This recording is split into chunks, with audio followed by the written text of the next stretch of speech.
हम छी मैथिल मिथिलावासी, मिथिला के रीत महानियो, राम छथिन पाहु सीता बहिन समानियो।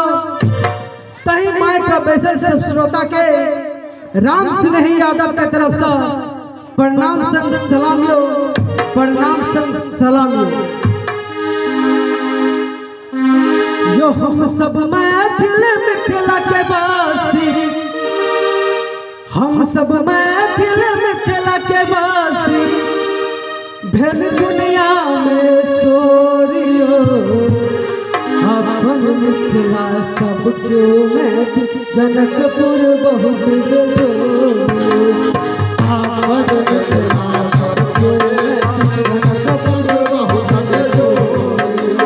हम सब मैथिल मिथिला के वासी, हम सब मैथिल मिथिला के वासी, भेल दुनिया में सोरियो अपन मिथिला सब क्यों मैथिल, जनकपुर बहुत बेजोरियो।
सुंदर सुंदर सर सरोवर निर्मल पावन धाम यो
बोल श्याम रामचंद्र की।